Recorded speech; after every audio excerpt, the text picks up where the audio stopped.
सुन गया वैसे नहीं सुना इधर। सेल चेंज करने अब आ रही है। चलिए, आज तो कुछ बदला बदला सा लग रहा है यहाँ पर।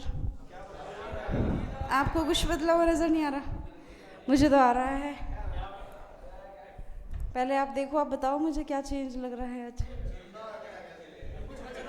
कुछ बच्चे नहा के आए हैं, ठीक है। और बहुत पास हैं, बहुत नज़दीक हैं। और बताओ, और गैस करो। अच्छा, मैं ये बता दूँ, इस रो में नहीं है वो चेंज, इस तरफ है वो चेंज। अब सब देख रहे हैं।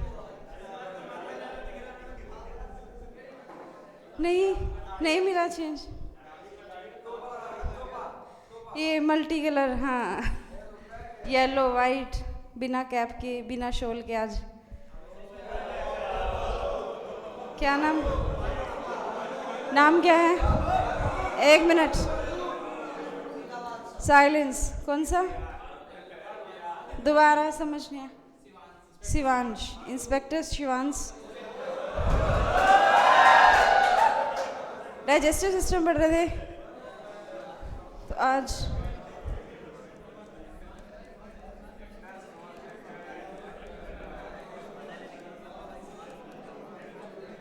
कहाँ तक हुआ था?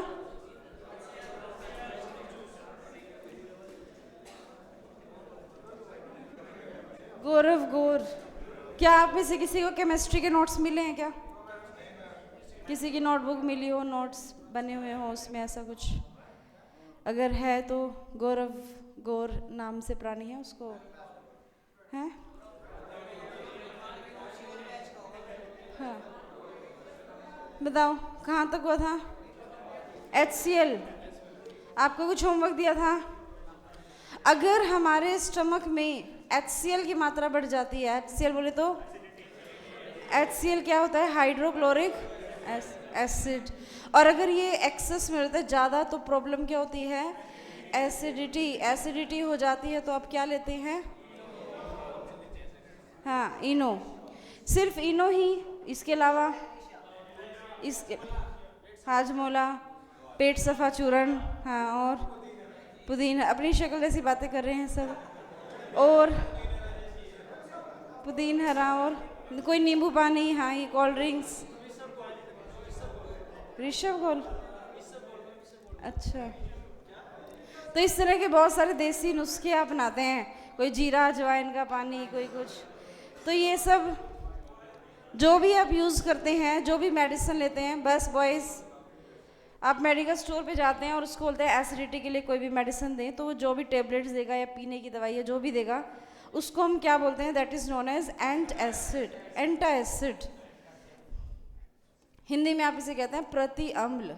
ये एंट एसिड्स होते हैं जो एसिडिटी के प्रभाव को क्या कर देते हैं? कम कर देते हैं। एसिडिटी हो जाती है तो हम लेते हैं एंट एसिड्स, और एंट एसिड्स का काम है एसिड के प्रभाव को कम करना।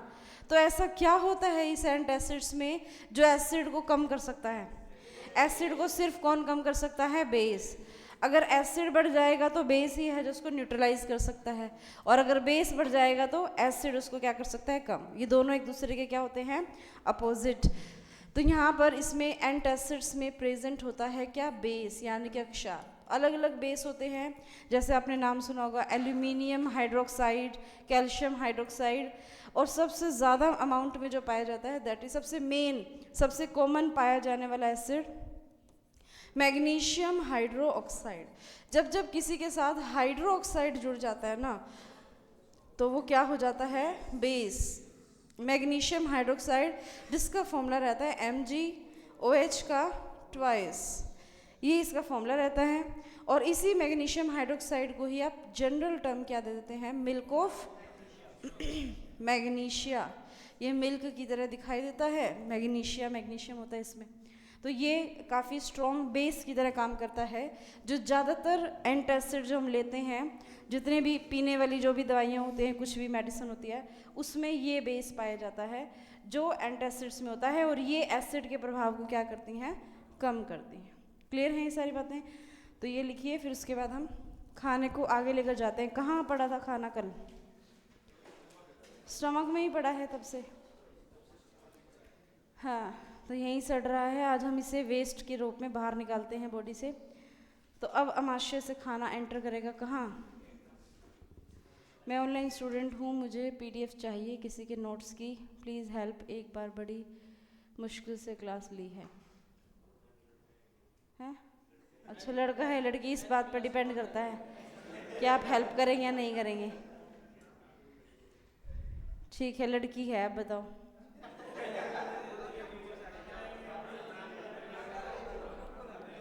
नाम भी बताना है।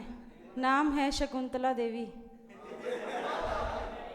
अब देवी है, अब तो आपको देना ही पड़ेगा। हेल्प नहीं कर। सुषमा के सिर्फ मैसेज आते हैं, वो नहीं दिखाई देती है। सुषमा के तो हाथ जोड़ो। क्या है? रात को आ जाती है, तो इसीलिए आप रात को हाथ जोड़ते रहते हैं। हाँ, कहीं वो आपके पास ना जाए। हैं? आई है कभी आपके रूम में? कभी आमना सामना हुआ है सुषमा से? हैं? क्या डर के भाग गई वो, या तुम डर के बिस्तर ही तुमने गीला कर दिया डर की वजह से? कहाँ है? अच्छा, ऊपर है इसमें। तो बताओ, आप डर रहे थे या वो डरी थी? अच्छा, ये क्या देखते हो आप? हैं? क्या है ये देखते हो टमाटर बैठकर?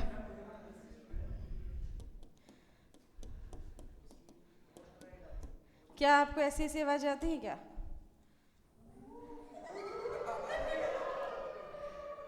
डर नहीं लगा? कौन कौन है जो ईमानदारी से डर जाएगा? हैं?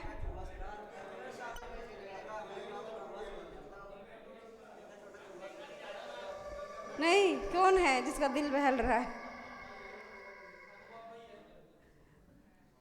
चलो, नहीं देखा जाएगा तो रहने दो। हैं? तो आप ये बताओ, ये लिख लिया है? खाने को आगे लेकर जाएं अब? मथुरा वाले डर गए थे आप? हैं? नहीं, तुम बस कहीं कहीं बातों पर विश्वास कर लेते हैं। सुषमा, कभी ना पता आपको है नहीं है, कौन है, क्या राज है, कुछ भी नहीं पता। पता है? अच्छा अच्छा, छाजपुर लोग बताते हैं? अच्छा, लोगों तक भी ये बात है? अच्छा, ये एक बंदा जो कह दिया वही मान लिया आपने?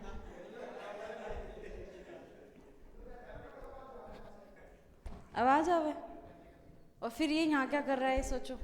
तुम्हें भेजकर अपना कंपटीशन कम करना चाह रहा है।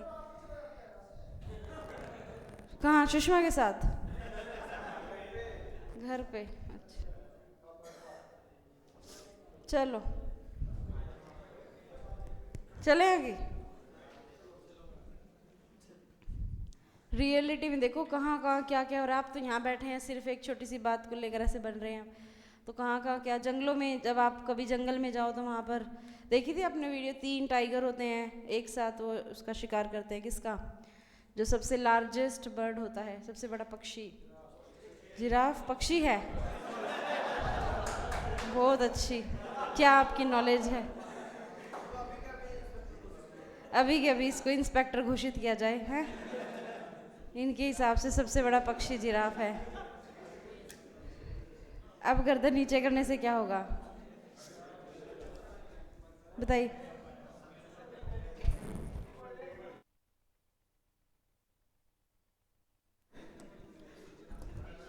जिराफ तो नहीं देखेंगे हम यहाँ पर।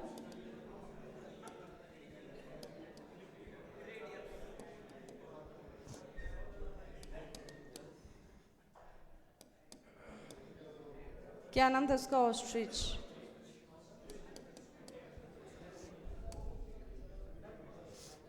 डर तो नहीं जाएंगे आप लोग?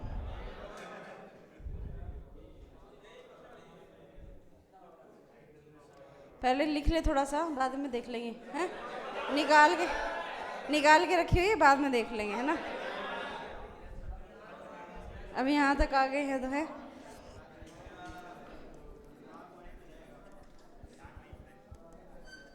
अब आप क्या करेंगे, एक साइड हेडिंग डालेंगे स्मॉल इंटेस्टाइन, खाना आमाशय से अब छोटी आंत में आएगा।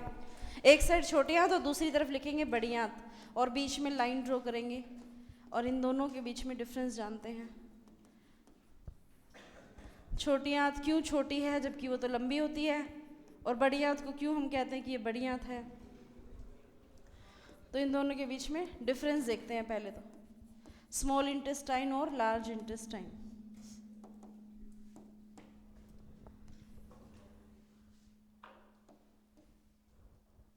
ठीक है, तो पहली बात तो हम यहाँ पर ये लिखेंगे कि छोटी आंत जो होती है इसकी जो लंबाई होती है वो ज़्यादा होती है।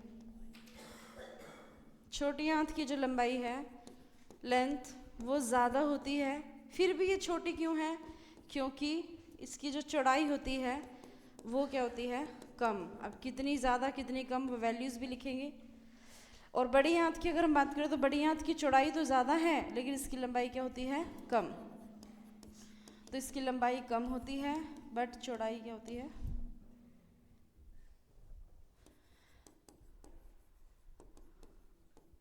ठीक है, अब कितनी होती है बड़ी छोटी आंत की लंबाई तो बताएंगे, कौन बताएगा।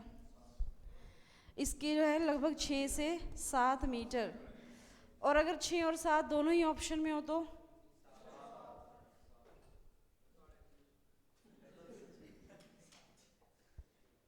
हाँ जी, 6 और 7 दोनों हो तो 7 मीटर। 7 कई जगह पे 7 से 7.5 मीटर लिखा रहता है, तो 7 मीटर के नियर बाय जो भी ऑप्शन होगा वो करेक्ट आंसर होगा। ठीक है, तो 7 मीटर जो है इनमें से भी अगर हम देखें तो ये प्रॉपर आंसर है इसका। तो ये इसकी लंबाई होती है। इसकी लंबाई जो होती है वो लगभग 1.5 मीटर से लेकर 2 मीटर तक की होती है। तो आप देख सकते हैं इनमें कितना डिफरेंस है। चलिए गौरव थैंक यू सो मच। अब सब उम्मीद भरी निगाह देख रहे हैं कि क्या कहा। हथवाला वाले प्राणी लिख लिया है आपने, हथवाला नहीं सॉरी ये छाजपुर वाले प्राणी लिख लिया। क्या लिखा है ना, बोल कर बताओ ना। यो ही लिख लिया, यो के है यो, समझ में आया है यो के लिखा है, आ गया। अब इसकी चौड़ाई की अगर हम बात करें तो ये जो चौड़ाई होती है इसकी वो लगभग सिर्फ कितनी होती है, अराउंड 1 इंच, 1 इंच के आसपास होती है। पूरे डायमीटर की बात करते हैं, पूरे व्यास की बात करते हैं। और इसकी जो चौड़ाई होती है वो लगभग 2 से 2.5 इंचेस होती है। ध्यान दीजिएगा, ये हम इंचेस में बात करें, वो हम मीटर में बात करें। तो ये तो इनमें हो गया बेसिक डिफरेंस। अब आप सभी जानते हैं कि छोटी आंत जो है वो फर्दर कितने भागों में डिवाइड होती है, 3 पार्ट्स में होती है। इस तरह से ना 3 पार्ट्स होते हैं, 1 2 3। ऐसे बड़ी आंत के भी 3 भाग होते हैं। तो इन तीनों के नाम लिखे हुए हैं आप लोगों ने। सबसे पहला पार्ट क्या लिखा था, ड्यूडेनम। तो इसकी हेडिंग डालेंगे ड्यूडेनम, और इसके अंदर कुछ पॉइंट्स लिखते हैं इससे क्या क्या क्वेश्चन बनते हैं। पहले इसके बारे में लिखेंगे, फिर सेकंड पार्ट, फिर थर्ड पार्ट। ठीक है, तो लिखिए ड्यूडेनम यानी कि ग्रहणी के बारे में। ये हो जाए तो बताओ, मैं बोलूँगी फिर पॉइंट्स। हाँ जी, ड्यूडेनम ग्रहणी, ये लिखने के बाद हेडिंग डालेंगे ड्यूडेनम। छोटी आंत का जो सबसे पहला भाग है, टोटल 3 भाग होते हैं, सबसे पहले भाग की आपने हेडिंग डाली है ड्यूडेनम ग्रहणी।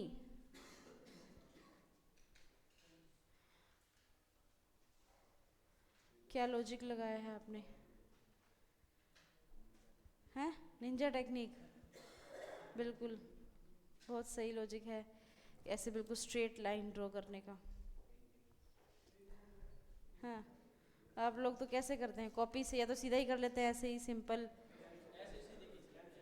हैं या पेन से। अच्छा, पेन से खींच लेते हैं या कोई कॉपी रख के। इन्होंने ना किसी पेन का इस्तेमाल किया, ना किसी कॉपी का, ना किसी, हैं हाँ, हाथ से भी ऐसे नहीं, सीधा सीधा। ये इस पेज को बिल्कुल इक्वली हाफ मोड़कर, तो वो जो लाइन बन गई उसी के ऊपर ऐसे ही सीधा। हाँ जी, हेडिंग डाल ली सबने। लिखेंगे सबसे पहला पॉइंट, यह छोटी आंत का सबसे छोटा भाग होता है। Smallest part of small intestine, smallest part of small intestine, सबसे लास्ट एक्स, यह छोटी आंत का सबसे छोटा भाग है। नोटबुक चेक करेंगे आपकी? हाँ, smallest part of small intestine. ठीक है, पहला पॉइंट तो सिंपल सा है, 3 भाग हैं, इन तीनों में सबसे छोटा भाग कौन सा होता है? ड्यूडेनम होता है। सेकंड पॉइंट इसी में ही लिखेंगे, इसी ड्यूडेनम में दूसरा पॉइंट, यहाँ पर खाने का पूरा पाचन हो जाता है। There is complete food digestion in duodenum, there is complete food digestion, complete food digestion in duodenum. यहाँ पर खाने का पूरा पाचन हो जाता है, खाना जो है यहाँ पर पूरी तरह से पच जाता है। जितना खाने को पचना होगा ना, यहाँ तक कंप्लीट पच जाएगा। अब इसके आगे की जितनी भी बातें होंगी ना, छोटी आंत के जो 2 हिस्से बचे हैं उसमें या बड़ी आंत में, उसमें पाचन की कोई बात नहीं होगी, पचाने का जितना काम था यहाँ तक खत्म। फिर उसके आगे क्या होगा? बड़ी आंत में जाकर क्या होगा? उसका एब्जॉर्प्शन। उसमें जब पच गया सब कुछ, अब उसमें जो भी छोटे छोटे जितने भी पोषक तत्व हैं, उसमें जो काम की चीज़ें, उनको बॉडी क्या करेगी? एब्जॉर्ब करेगी, सोखने का काम करेगी। तो पाचन तो यहाँ तक पूरा हो जाता है। ठीक है, थर्ड पॉइंट इसी में लिखेंगे, यहीं पर यकृत के द्वारा बनाया गया, यकृत बोले तो क्या? लीवर। लीवर कौन सा जूस बनाता है? लीवर बाइल जूस, पित्तरस। तो लीवर ने जो जूस बनाया ना पित्तरस, वो इसी वाले भाग में मिक्स होता है खाने में। यहीं पर क्या लिखा है? यहीं पर यकृत के द्वारा बनाया गया पित्तरस खाने में मिक्स होता है। इंग्लिश में bile juice secreted by liver खाने में मिक्स होता है। Bile juice secreted by liver, bile juice secreted by liver is mixed into food in duodenum, is mixed into food in this part, लिख लो, या in duodenum, in this part। समझ में आ रहा है? ये लिख के दूँ सारी चीज़ें, लिख रहे हैं आप? एक लास्ट पॉइंट और लिखेंगे इसके अंदर, बस सेम पॉइंट ही है, बस आपने लीवर की जगह पे तो क्या लिखना है? पैनक्रियाज, अग्नाशय। और जैसे बाइल जूस, लीवर तो बाइल जूस बना रहा है, पैनक्रियाज कौन सा जूस बनाता है? पैनक्रिएटिक जूस, अग्नाशयी रस। बस सेम पॉइंट लिखना है, यहीं पर अग्नाशय के द्वारा बनाया गया अग्नाशयी रस, pancreatic juice secreted bye pancreas, pancreatic juice secreted by pancreas is also mixed into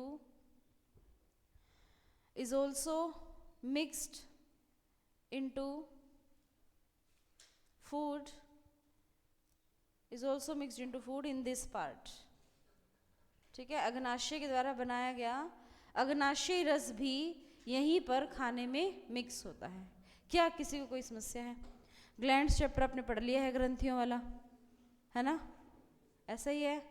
liver pancreas के बारे में आप डिटेल में पढ़ चुके हो, इन जूसेस में क्या क्या होता है, तो इसकी पीएच वैल्यू वगैरह भी आपको पता होगी। कैसे होते हैं ये दोनों जूस, बाइल जूस और पैनक्रिएटिक? एसिडिक या बेसिक? बताओ। एसिडिक तो अभी अभी आया है खाना स्टमक से, स्टमक में इतना स्ट्रॉन्ग एसिड मिक्स हुआ था, HCl।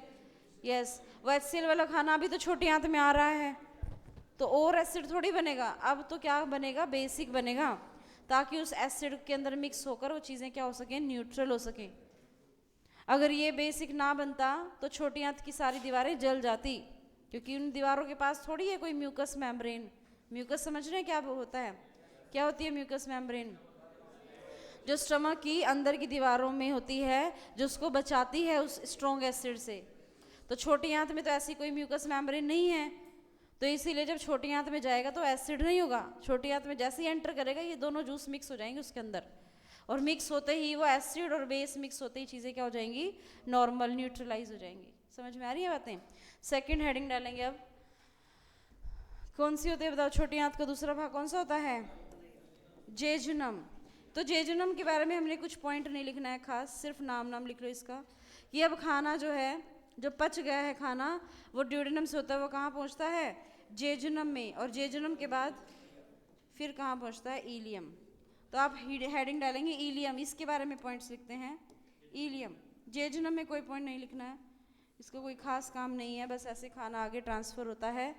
कहाँ पर, ईलियम में। ईलियम के बारे में लिखते हैं, what is the main function of ilium. पहले तो ये लिखेंगे, पहला पॉइंट ईलियम में, बोलूं, यह छोटी आंत का, ईलियम यह छोटी आंत का सबसे बड़ा भाग होता है, largest part of small intestine, largest part of small intestine, यह छोटी आंत का सबसे बड़ा भाग है, ठीक है। और दूसरा पॉइंट इसी में ही, इसका मुख्य कार्य, इट्स मेन फंक्शन इज, इसका मुख्य कार्य खाने में, इसका मुख्य कार्य खाने में जरूरी के पोषक तत्वों को, खाने में जरूरी के पोषक तत्वों को अवशोषित करना होता है, खाने में जरूरी के पोषक तत्वों को, हाँ, पोषक तत्वों को अवशोषित करना होता है।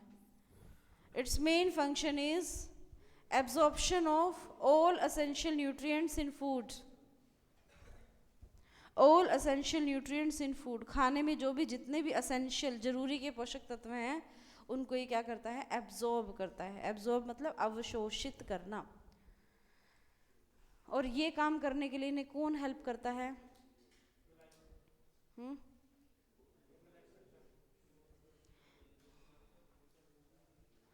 ये पॉइंट लिख लिया सबने। इनका मुख्य कार्य खाने में जरूरी पोषक तत्वों को अवशोषित करना होता है, absorption of all essential nutrients in food, and for this small villi helps, villi होती हैं, villi like structures, and for this villi like structures are present in small intestine, और इसके लिए विलई जैसी संरचनाएं छोटी आंत में उपस्थित होती हैं। बस यहाँ पे ये वर्ड याद रखना है आपको, विलई, विलई शब्द कई बार आता है, तो ये छोटी आंत का भाग है। क्या है ये मैं बता देती हूँ। इसका मेन काम जो है ना, ये अवशोषित करना, तो इसके लिए विलई जैसी संरचनाएं छोटी आंत में उपस्थित होती हैं। And for this villi like structures are present in small intestine, in ileum, villi जैसी संरचनाएं ईलियम में उपस्थित होती हैं, ईलियम में उपस्थित होती हैं।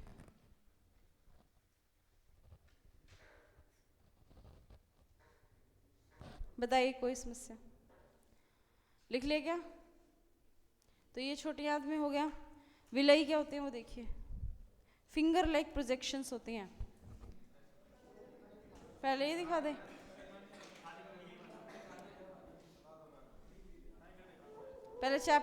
पहले तो आपको चैप्टर पूरा करना चाहिए था ना, थोड़ा सा ही तो रह गया है, बढ़िया है, ऐसे तड़पा तड़पा कर नहीं मारना चाहिए है। बताइए,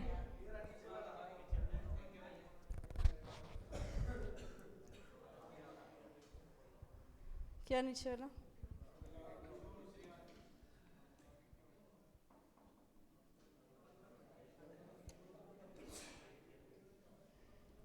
चलिए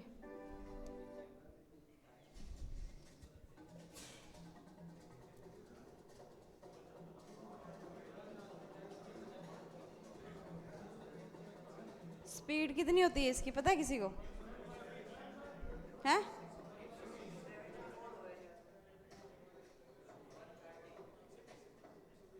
190।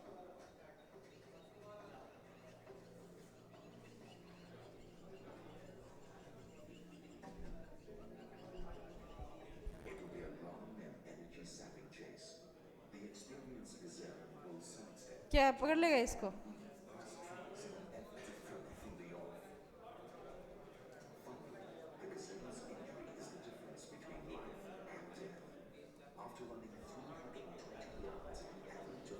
320 yards of an average.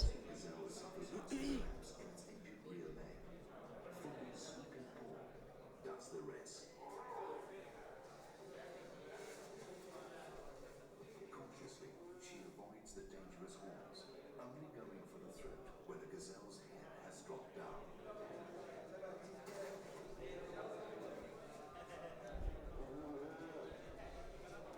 इनकी भी क्या जिंदगी है,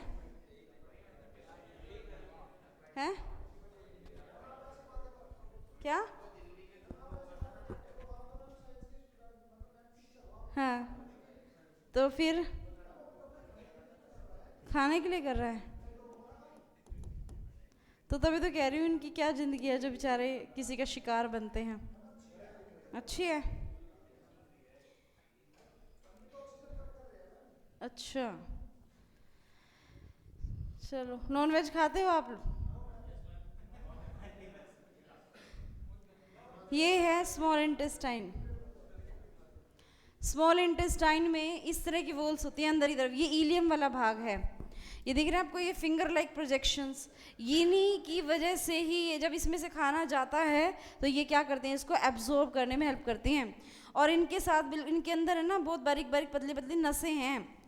नसें मतलब जिनमें ब्लड सर्कुलेट कर रहा है, और जब ये एब्जॉर्ब करेंगी तो वो उसी ब्लड में डाल देंगी, और फिर वो मेन जो वेसल्स होते हैं उनमें डाल देगा ब्लड, और ब्लड फिर पूरी बॉडी में सर्कुलेट करता ही है वो। तो देखो इस तरह की स्ट्रक्चर होती है एक विलई की। हालांकि इतना आपको पढ़ना नहीं है, ये जो एक फिंगर लेग प्रोजेक्शन है ना, इसमें इस तरह की लेयर्स होती हैं, और इसके अंदर ये ब्लड कैपिलरीज हैं। ये रेड और ये इधर ब्लू कलर दिख रहा है आपको। ब्लू वाली साइड का मतलब है कि किसमें कैसा है, इम्प्योर ब्लड, और रेड वाली साइड में कैसा ब्लड होता है, प्योर ब्लड होता है। इस तरह से जो भी खाने की चीज़ें हैं या जो भी ऑक्सीजन वगैरह वो सब इसमें आएगी और इसके अंदर पहुंच जाएगी। ऑक्सीजन तो खैर लंग से लेकर आते हैं, पर प्योर ब्लड के अंदर इस तरह से मिक्स हो जाएगी, और जो भी उसके अंदर फैटी एसिड, अमीनो एसिड, ये सब सारे मॉलिक्यूल्स ब्लड में मिक्स हो जाएंगे, और फिर ब्लड जब सर्कुलेट करता है तो पूरी बॉडी में वो क्या कर देगा, सप्लाई कर देगा। ठीक है, इस तरह से फिंगर लाइक प्रोजेक्शंस होती हैं जो स्मॉल इंटेस्टाइन को हेल्प करती हैं।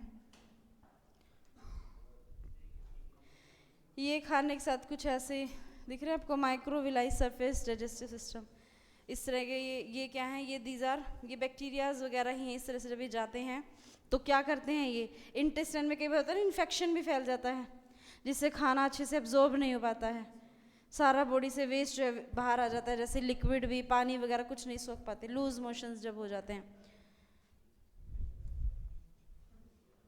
ठीक है, यही सब है इसमें।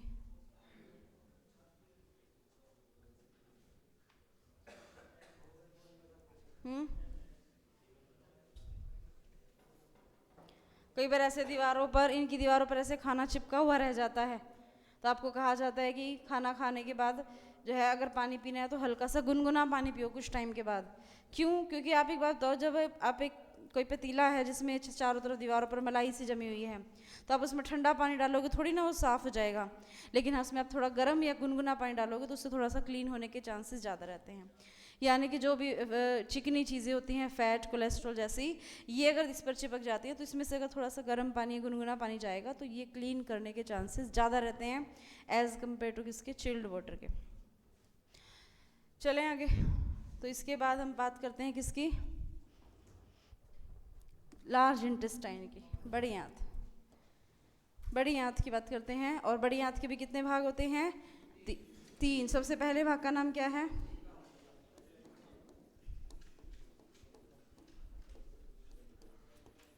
सीकम, फिर उसके बाद क्या है, कोलोन,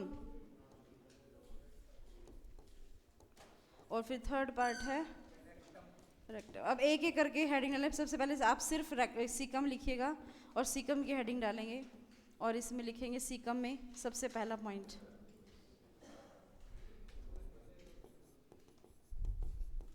सबसे पहला पॉइंट लिखेंगे, यह बड़ी आंत का, यह बड़ी आंत का, सीकम के बारे में लिखेंगे, यह बड़ी आंत का सबसे छोटा भाग होता है, smallest part of large intestine. Caecum जो है बड़ी आंत का सबसे छोटा भाग होता है, smallest part of large intestine.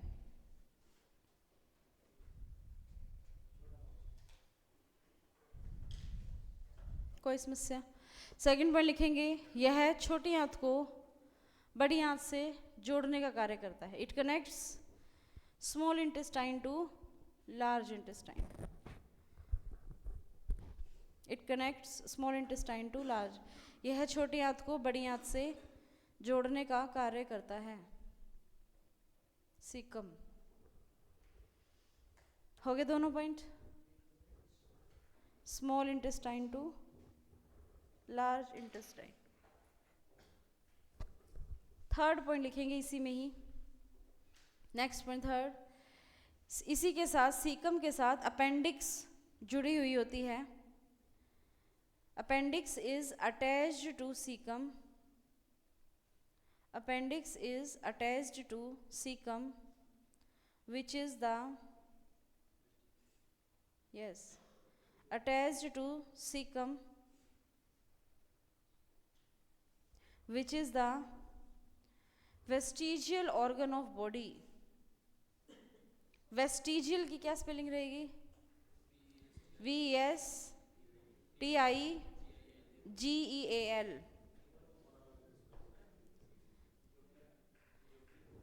जो कि हमारे शरीर का अपशिष्ट अंग होता है। हाँ जी,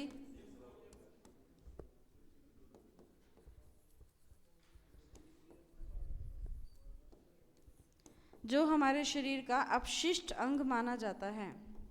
ऐसा कहा जाता है कि ये जो अपेंडिक्स है इसका पहले यूज़ हुआ करता था हमारी बॉडी में, है ना, लेकिन अब जो है इसका कोई यूज़ नहीं है। क्या यूज़ हुआ करता था पहले? हाँ, तो मतलब घास फूस कुछ भी खाते थे सब पच जाता था। किस वजह से? क्योंकि उसमें सेल्यूलोज होता था। ये सेल्यूलोज को डाइजेस्ट करता था, ठीक है। और अब जो है वो डाइजेस्ट नहीं होता है। क्यों? क्योंकि ये काम ही नहीं करता है। और इसमें पेन क्यों होता है अपेंडिक्स में? इन्फेक्शन की वजह से। किस वजह से? क्योंकि कई बार कोई गलती से खाना चला जाए या कोई बैक्टीरियाज चले जाएं तो वहाँ पर जाकर ये इन्फेक्शन क्रिएट कर देते हैं, जिससे कि अपेंडिक्स फूल जाती है या इसके फटने के चांसेस भी रहते हैं या इसमें इन्फेक्शन फैल जाता है सारा सारा। तो इस वजह से ये पेन होता है। लिख ली ये बातें आपने। सेकेंड हेडिंग डालेंगे कोलोन। यह है, क्या लिखा है हिंदी में?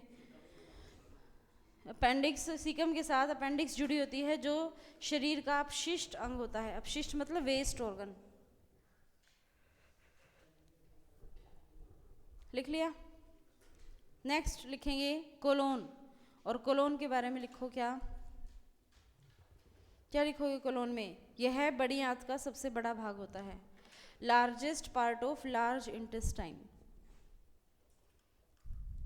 यह बड़ी आंत का सबसे बड़ा भाग होता है।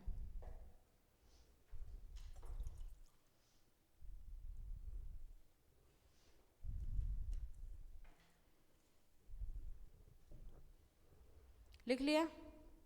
इसी में ही सेकंड पॉइंट लिखेंगे कोलोन में, इसका मुख्य कार्य जल एवं it's main function is absorption of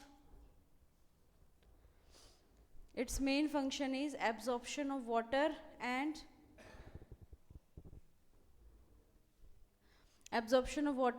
and dissolved minerals। dissolved मतलब घुले हुए खनिज लवण। इसका मुख्य कार्य जल एवं उसमें घुले हुए खनिज लवण को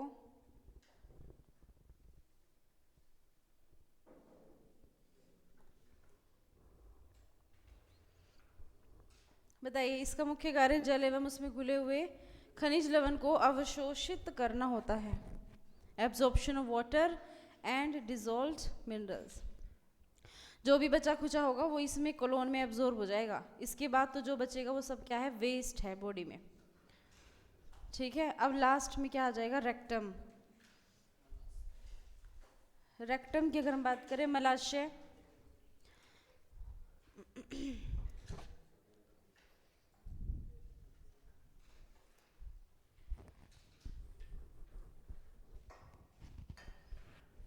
यहाँ पर सभी पोषक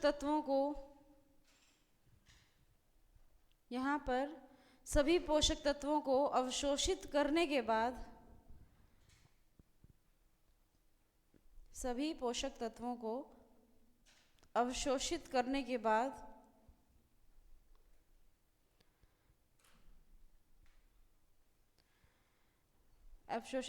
बचा हुआ ठोस अपशिष्ट पदार्थ मल के रूप में संग्रहित होता है, स्टोर होता है। After absorption of all essential nutrients and water, after absorption of all essential nutrients and water,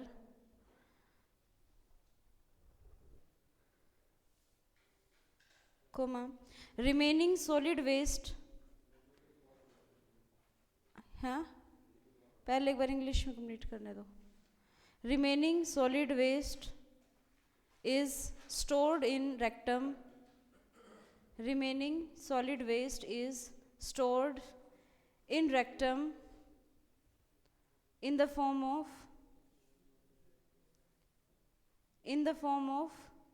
feces. Feces मतलब मल, feces, FAECES।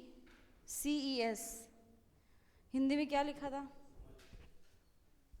हिंदी में लाइन क्या लिखी थी? कहाँ से नहीं आया? लिख लिया मथुरा वाले? कहाँ तक हुआ है? तुम बोलो ना लाइन जिसने पूछना है। बचा हुआ ठोस अपशिष्ट पदार्थ मल के रूप में संग्रहित होता है, स्टोर होता है। लिख लिया? तो ये बढ़ियात भी कंप्लीट हो गई। यहाँ पर स्टोर हो गया वेस्ट। फिर लास्ट क्या हेडिंग डलेगी? देखो सबसे स्टार्टिंग में आपने जब आहार नाल लिखा था तो कहाँ से शुरू होती है आहार नाल? कहाँ से शुरू होती है? मुख गुहा, माउथ कैविटी से, और खत्म कहाँ होती है? एनस। लिखा था गुदा, तो एनस की हेडिंग डालेंगे गुदा।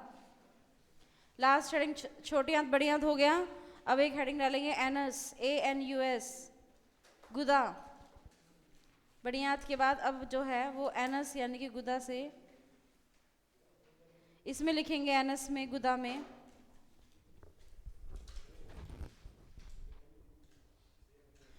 this feces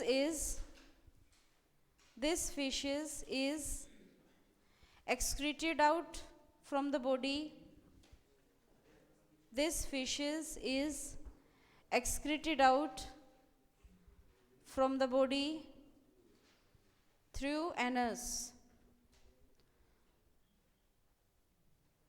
Through anus. Hindi में क्या लिखेंगे? हेडिंग डालिए ना अपने गुदा। यह संग्रहित मल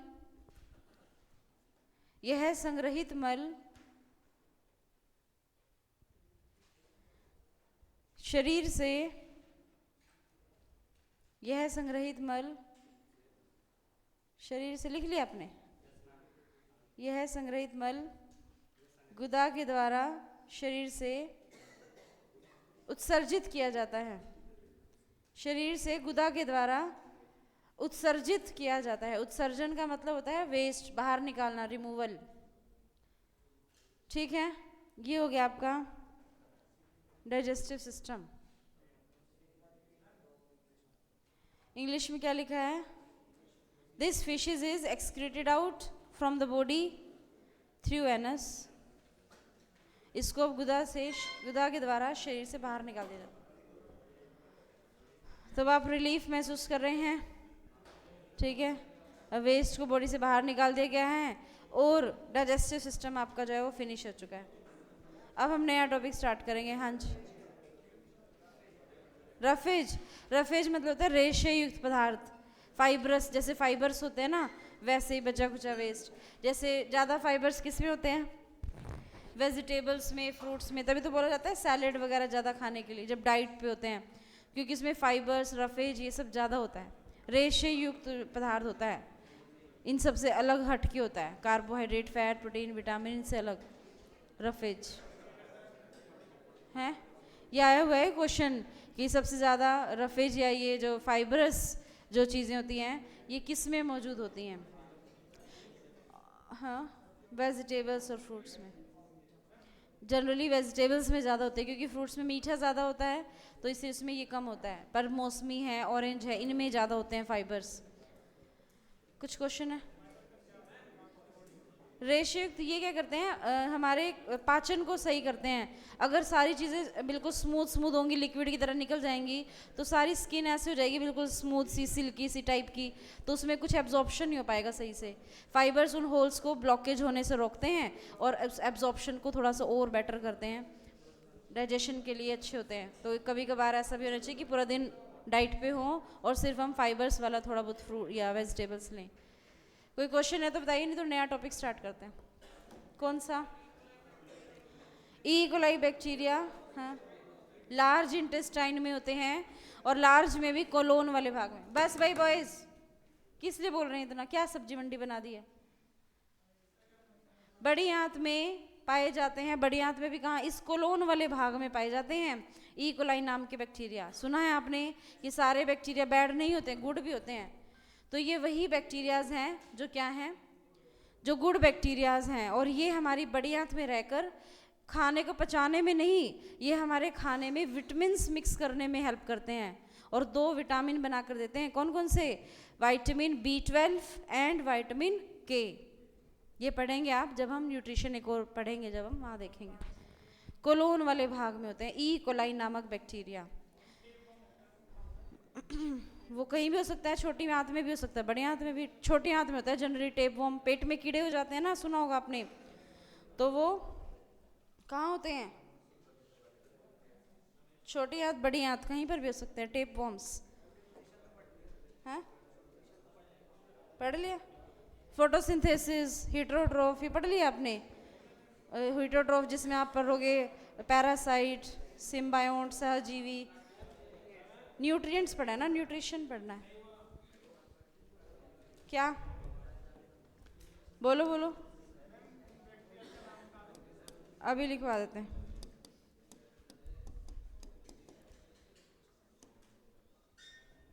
देखो इस तरह से ये है ना, जो छोटी आंत है, बड़ी आंत, टेपवर्म जनरली छोटी आंत में होते हैं, बड़ी आंत में राउंड वर्म्स होते हैं। इस तरह टेपवर्म्स हो जाते हैं जो खाने को ढंग से ना पचने देते हैं, ना एब्जॉर्ब होने देते हैं पेट में, जिसे आप जनरली आम भाषा में कह देते हैं कि ये कहीं पर भी हो सकते हैं। इंटेस्टाइन में इस तरह से होते हैं, ये इस तरह की लंबाई में।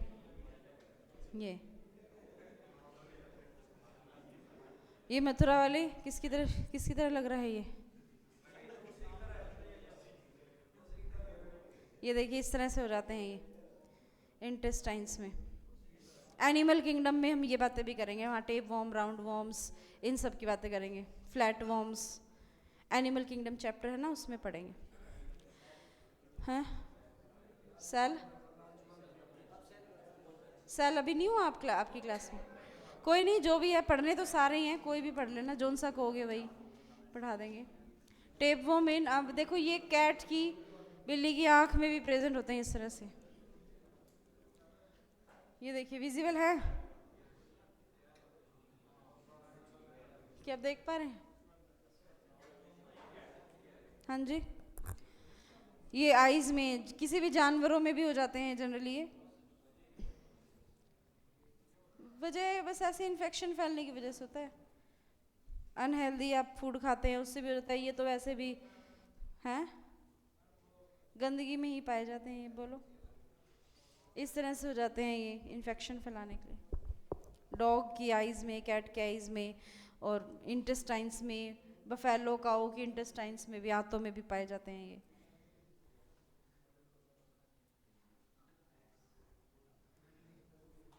क्या?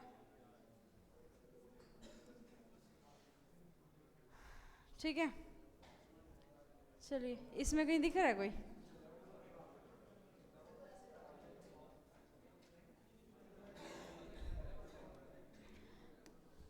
जो बैक्टीरिया की बात कर रहे थे, that R E coli bacterias. E coli नाम के बैक्टीरिया होते हैं जो कहाँ पाए जाते हैं? ह्यूमन्स में। ह्यूमन में कहाँ पर? लार्ज ह्यूमन की, जो बोल रहे हैं लार्ज इंटेस्टाइन में, बड़ी आंत में। और बड़ी आंत में भी कौन से वाले भाग में?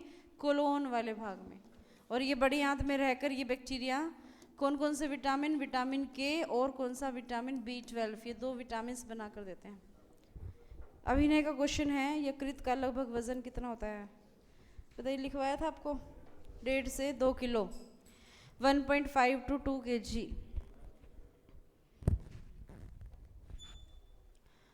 बोलिए, लिख लिए बातें आपने? अच्छा, ये अगर मतलब कुछ बैक्टीरिया ऐसे भी होते हैं जैसे जो इन्फेक्शन फैला देते हैं, जिससे लूज मोशंस हो जाते हैं, सुना हो आपने? लूज मोशंस क्यों होंगे? क्योंकि किसका काम है पानी को सोखने का? पानी को एब्जॉर्ब कौन करेगी?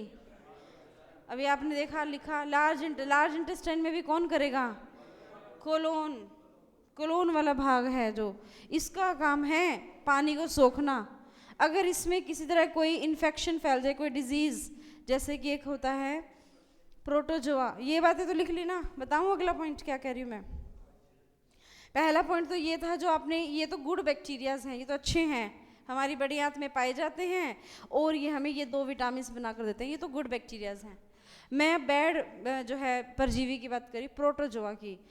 बड़ी आंत में कई बार जो दूषित पानी पीने से, गंदा जल या पानी पीने से, तो क्या होता है, इस तरह के प्रोटोजोआ आते हैं जिनका नाम है एंट अमीबा हिस्टोलिटिका नामक ये जो प्रोटोजोआ हैं। प्रोटोजोआ होते हैं, जैसे आपसे पूछा जाता है कोई भी रोग का नाम दे देंगे, कोई भी डिजीज़ बोल देंगे, जैसे कि मान लीजिए डिजीज़ है रेबीज़, ठीक है, ये किससे होती है? वायरस से, बैक्टीरिया से, प्रोटोजोआ से या फंगस से? हाँ। और अगर मलेरिया पूछे तो मलेरिया मच्छर का काटना जरिया है। रेबीज में भी आप कह रहे थे कुत्तों के काटने, कुत्तों को काटना एक जरिया है, लेकिन फैलता किस वजह से है? मलेरिया, बैक्टीरिया या वायरस या प्रोटोजोआ या फंगस? बताइए छाछपुर वाले, मलेरिया हुआ है कभी जीवन में? एक बार भी नहीं हुआ है। डेंगू, चिकनगुनिया, कोरोना, HIV नहीं हैं?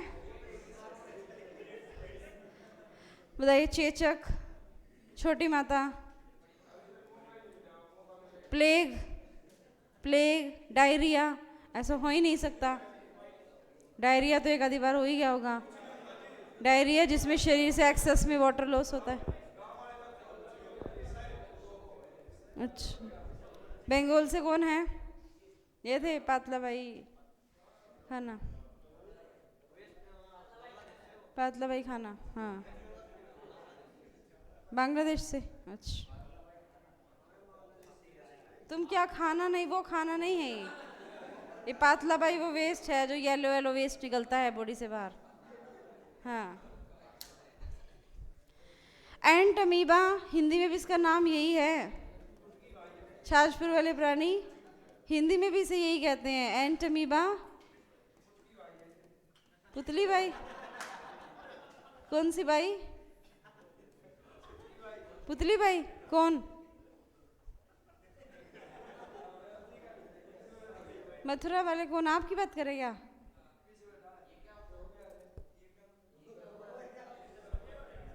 हैं? पढ़े आगे। ये प्रोटोजोआ क्या करता है? इस कोलोन में इन्फेक्शन फैलाता है जिससे कि ये अपना काम अच्छे से नहीं कर सकता है। क्या काम होता है कोलोन का? वाटर एब्जॉर्प्शन का।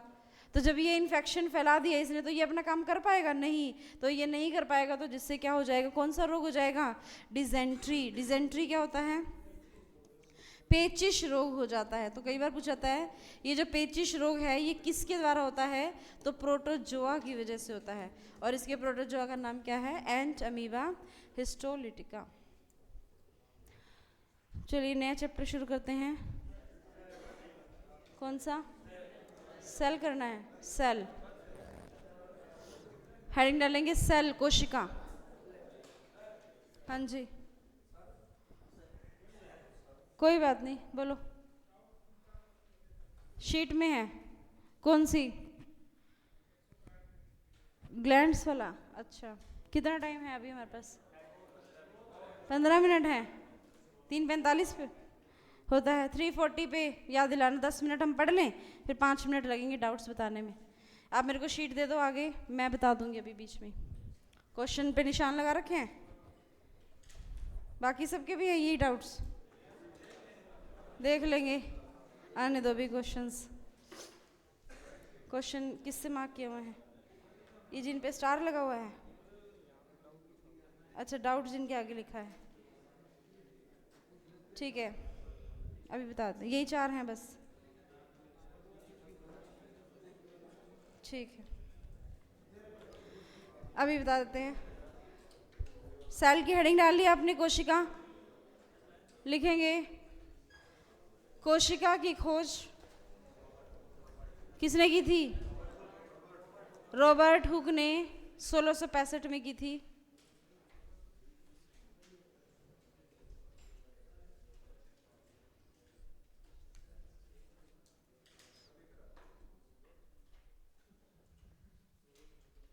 क्या है? कम कल ही करा दो। अच्छा तो 15 मिनट क्या करेंगे आप यहाँ बैठकर? हैं वीडियो किस चीज़ की? 1665 ईस्वी में रॉबर्ट हुक ने कोशिका की खोज की। Cell was discovered in 1665 by Robert Hooke. लिख लोगे नहीं सब बातें तो? हाँ, कैसी सेल थी बताइए? डेड सेल, मृत कोशिका थी। किस में देखी थी मृत कोशिका?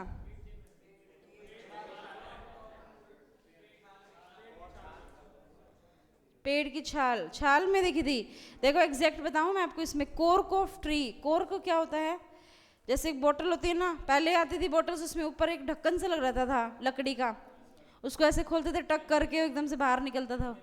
शैम्पियन में जिसमें भी, तो वो जो बोतल का ढक्कन था ना लकड़ी का, उस वो लकड़ी है वो ढक्कन सा बना दिया उसको, तो पेड़ से तो अलग ही है वो। अब जब अलग है तो उसके अंदर जो सेल्स होंगी वो क्या होंगी? डेड ही होंगी।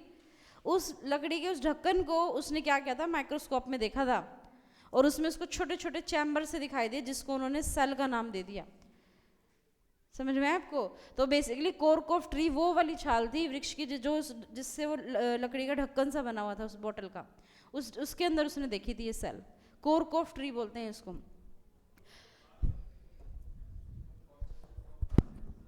Cell was discovered in 1665 by Robert Hooke in cork of tree। इसमें जो सेल देखी थी वो कैसी सेल देखी थी? डेड सेल थी, मृत कोशिका। इसने जब इसको उसमें देखा ना माइक्रोस्कोप में, तो इसको छोटे छोटे ऐसे चैम्बर्स लगे, रूम से लगे, जैसे छोटे छोटे रूम्स होते हैं ना वैसे से दिखाई दिए। तो इस रॉबर्ट हुक ने लेटिन भाषा से एक वर्ड लिया। सेलुला शब्द जो है ये कहाँ से लिया गया है? लेटिन। बायोलॉजी के ज़्यादातर शब्द जो है लेटिन या फिर ग्रीक भाषा से लिए गए हैं, और इस सेलुला से इसने वर्ड क्या रख दिया? सेल। सेल का मतलब होता है चैम्बर, इसका मतलब होता है चैम्बर, या फिर क्या होता है? कोष्ठक, मतलब ऐसे छोटे छोटे रूम लाइक स्ट्रक्चर, ये इसका मतलब होता है। तो कोशिका नाम भी इसने दिया, और कोशिका की सर्वप्रथम खोज भी इसी ने की थी। ठीक है। और 1674 में 1674 ईस्वी में प्राणी का नाम था एवी ल्यूवेनहॉक। इस ल्यूवेनहॉक ने कैसी सेल की खोज की थी? Living cell. और कहाँ की थी? एक बैक्टीरिया में। बैक्टीरिया में एक जीवित, सर्वप्रथम जीवित कोशिका की खोज की थी। कैसे डिसाइड किया ये सेल डेड है ये लिविंग है? कोई भी सेल डेड या लिविंग कैसे डिसाइड होगी? अगर इस सेल के अंदर इस तरह से लिक्विड, गाढ़ा सा विस्कस सा द्रव है, लिक्विड है, तो वो सेल कैसी होगी? लिविंग। अगर सेल के अंदर ऐसा लिक्विड नहीं है तो वो सेल कैसी होगी? डेड। अभी लिक्विड क्या होता है? इसे हम कोशिका द्रव या जीव द्रव कहते हैं। प्रोटोप्लाज्म, प्रोटोप्लाज्म आप इसे कहते हैं।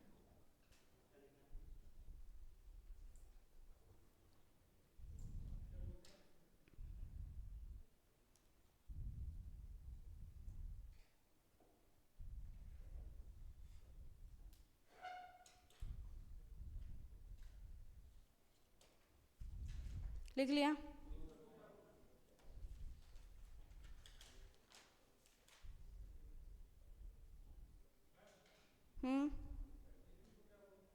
किसको? प्रोटोप्लाज्म, इंग्लिश में और हिंदी में जीव द्रव्य। जैसे साइटोप्लाज्म सुना होगा ना आपने, ऐसे प्रोटोप्लाज्म है ये। साइटोप्लाज्म क्या है वो भी हम पढ़ेंगे।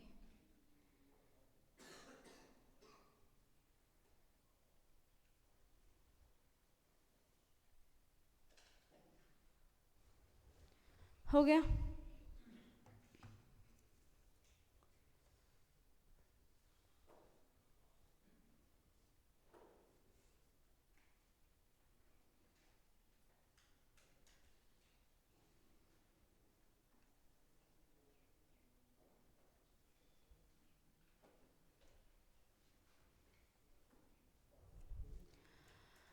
देखो इनके जो क्वेश्चंस हैं एक बार, पहले ये एंजाइम्स और हार्मोन्स में टोटल कितने क्वेश्चंस हैं? 16।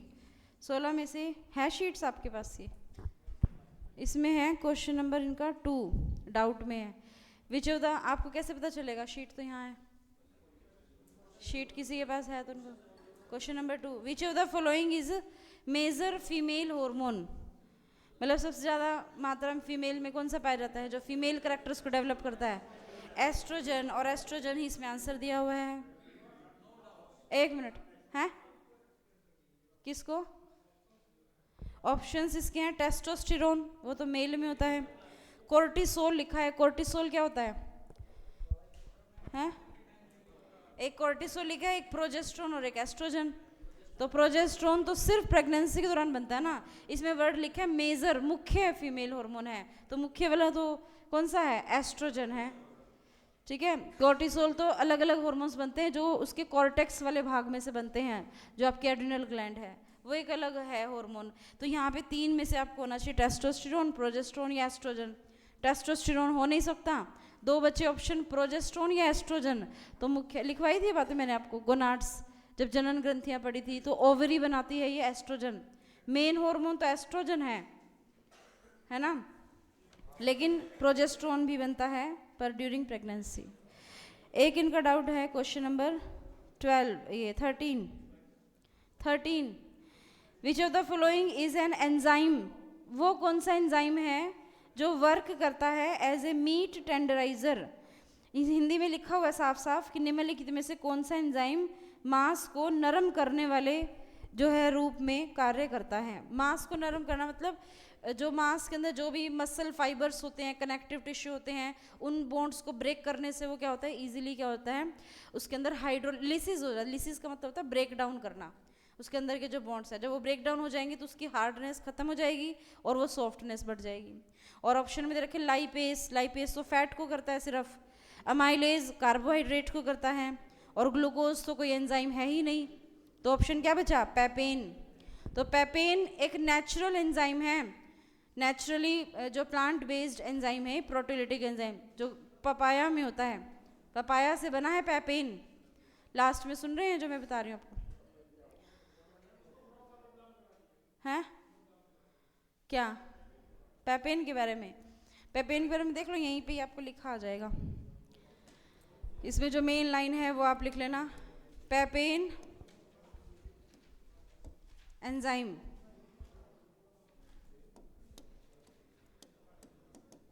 ये एंजाइम जो है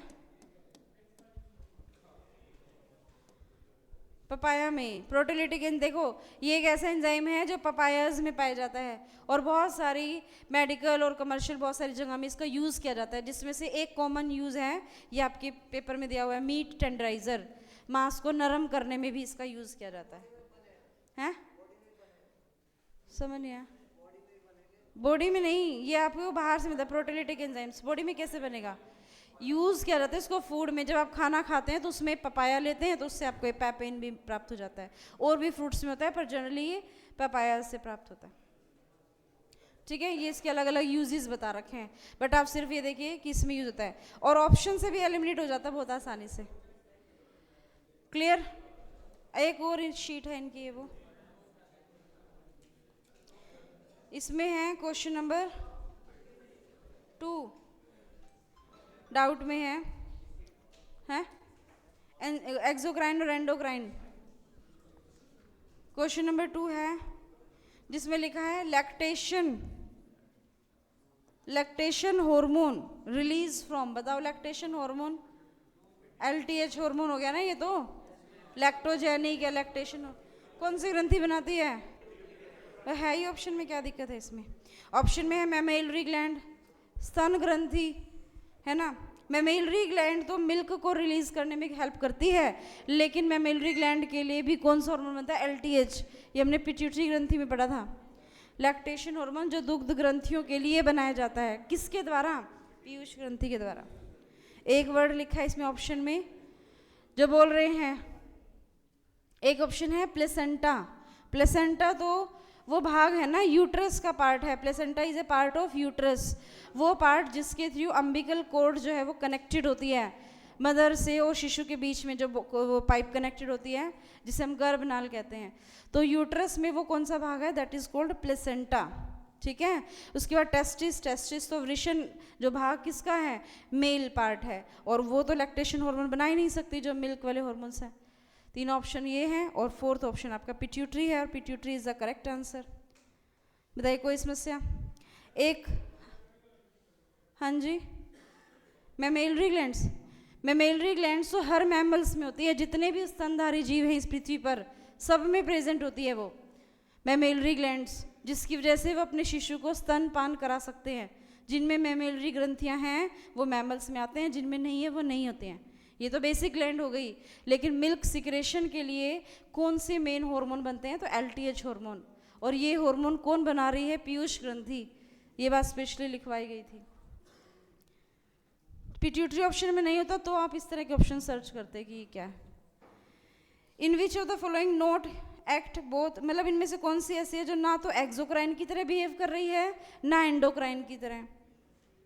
ऑप्शन है पीयूष ग्रंथि, पीयूष ग्रंथि तो एंडोक्राइन होती है। दूसरा ऑप्शन क्या है? पैनक्रियाज तो दोनों ग्रंथियों की तरह काम करते हैं, एंडोक्राइन भी और एक्सोक्राइन भी। एक ऑप्शन है टेस्टिस भी मिक्स ग्लैंड है, गोनाड्स आपने पढ़ा था। तो फोर्थ ऑप्शन जो है वो क्या है? किडनी। तो किडनी तो ना एंडोक्राइन है ना एक्सोक्राइन है, इसका आंसर ये है।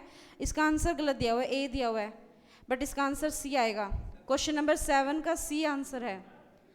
एंडोक्राइन और एक्सोक्राइन ग्लैंड्स वाली शीट में क्वेश्चन नंबर 7 जिसका आंसर ए नहीं, आंसर क्या है? सी, किडनी इसका आंसर आएगा। Question number C kidney answer है? क्वेश्चन, कोई भी ऐसी कौन सी ग्रंथि है जो ना एक्सोक्राइन की तरह ना एंडोक्राइन की तरह बिहेव करती है? तो सी, किडनी आंसर है। किडनी ना एक्सोक्राइन है ना एंडोक्राइन है, बाकी तो कोई मिक्स है, कोई कैसी है, ये कोई भी नहीं, ठीक है। और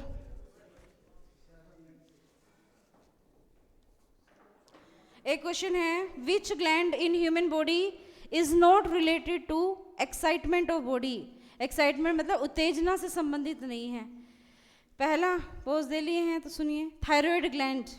थायराइड ग्लैंड में तो बनते ही हैं, मेटाबॉलिक रिएक्टिविटीज़ के लिए बनता है। दूसरा है पैनक्रियाज, तीसरा एड्रिनल कॉर्टेक्स, और चौथा है पिट्यूटरी। ये क्वेश्चन गलत है, सही इन्होंने लिखा हुआ है। पैनक्रियाज में क्या एक्साइटमेंट होगा? पिट्यूटरी भी नहीं, तो इसका आंसर एड्रिनल कॉर्टेक्स है। 18 का आंसर है सी, लेकिन इसमें नोट हटेगा क्वेश्चन में, which of the following is related to excitement of. इसमें लिखें, पेन दे दो भाई, ये रहा, रुक जाओ, नहीं चल नहीं रहा है।